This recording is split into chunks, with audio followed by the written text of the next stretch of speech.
بسم اللہ الرحمن الرحیم۔ السلام علیکم پیارے دوستو، چینل پر آنے کا بہت بہت شکریہ۔ اگر آپ نے ابھی تک چینل کو سبسکرائب نہیں کیا تو اس کو سبسکرائب کر لیں تاکہ آنے والے ویڈیوز کی اپڈیٹ سب سے پہلے آپ تک پہنچ سکیں۔ چھٹی نانے کے بعد سلیمہ نے بزرگوں کے مزاروں پر منتیں مانے، روزے رکھے، تعویذ لکھوا کر گھر میں پتھر کے نیچے دبائے، لیکن نتیجہ کچھ نہ لکھا۔ پھر ایک دن خبر ملی کہ ڈاچی گام کے جنگل میں کسی اجنبی کی لاش ملی ہے۔ برف اب بھی یوں ہی شدت سے گر رہی تھی۔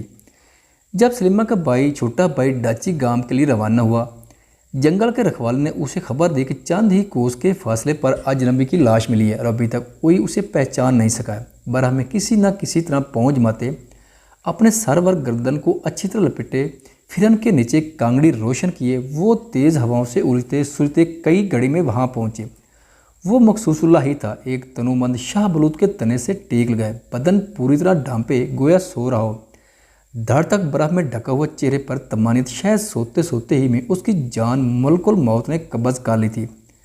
سخت برف باری کی شدید سردی میں جسم کی حرارت تیز سے گرتی ہے، توانائی گھٹتی ہے، خون کی روانی سست پڑنے لگتی ہے۔ دل ایک طرف تو کوشش کرتا ہے کہ شریانوں میں خون کی رفتار بڑھائے اور دوسری طرف سردی کے باعث گاڑھا ہوتا ہوا خون اور سکڑتی ہوئی رگیں دوران خون کی فطری آہنگ میں مداخل ہوتی ہیں۔ اس طرح دل پر غیر معمولی بوجھ پڑنے لگتا ہے، لیکن تھوڑی سی مزاحمت اور مقاومت کے بعد قلب تھکنے لگتا ہے۔ پھر ہاتھ پاؤں، خاص کر جسم کے وہ تمام حصے جو دل سے دور ہیں، سن ہونے لگتے ہیں۔ اگر سن نہ ہوئیں تو غیر معمولی درد ہو اور انسان درد کے مارے جان دے دے۔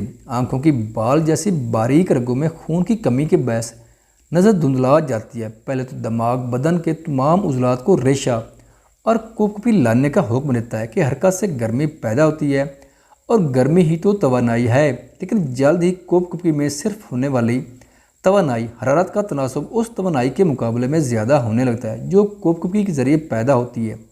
جتنی ہی سردی بڑھتی ہے، کپکپی بھی اتنی بڑھتی ہے، اور بالآخر کپکپی بڑھتے جانے سے توانائی اور حرارت اتنی کم ہو جاتی ہے کہ کپکپی بھی قوت نہیں رہ جاتی۔ پھر گرودگی سی چھانے لگتی ہے، چپ چاپ بے حس پڑے رہ جانے میں عجب فردوسی لطف آتا ہے، روحانی تسکین سی محسوس ہوتی ہے۔ ایسے میں اگر مریض کی جان بچانے کے لیے کوئی اسے جھنجھوڑے اور گرم قہوہ بھی منہ سے لگا رہے تو اسے قتل کر دینے کا جی چاہتا ہے۔ ایک لمبی نیند کے بعد جسم ٹھنڈا، بے اضطراب و بے حس ہو جاتا ہے۔ بہت دیر بعد دماغ کی بھی روشنیاں ایک ایک کر کے بجھنے لگتی ہیں۔ مخصوص اللہ کے ساتھ بھی ایسا ہی کچھ ہوا تھا۔ جب اسے برف کے بستر سے اٹھا کر شال کو اس کے بدن سے الگ کیا گیا تو لوگوں نے دیکھا کہ اس کے دائیں ہاتھ میں ہاتھی دانت جیسا ایک پتلا توڑا موڑا کاغذ تھا۔ اس کو بدقت بھینچی ہوئی مٹھی سے نکال کر اس کی شکنیں کچھ درست کی گئیں۔ زیادہ درست کرنے میں ڈر تھا کہ وہ پرانی خستہ لکڑی کی طرح ٹکڑے ٹکڑے ہو جائے گا۔ جب ہاتھ میں لے کر غور سے دیکھا گیا تو پتہ لگا کہ وہ کاغذ نہ تھا، لیکن وہاں کے لوگ ہاتھی دانت سے واقف نہ تھے، اس لیے سمجھ نہ پائے کہ کیا چیز ہے، اور انہوں نے اس پر کسی جانور کی ہڈی کا گمان کیا۔ ہڈی پر ایک بے حد اجنبی، بے حد خوبصورت لڑکی کی شبیہ تھی۔ وہ بنی ٹھنی تھی، لیکن کشمیر کے رہنے والے اسے کیسے پہچان دے؟ انہوں نے تصویر کو مصور کی قبر کے پاس ہی برف میں دبا دیا۔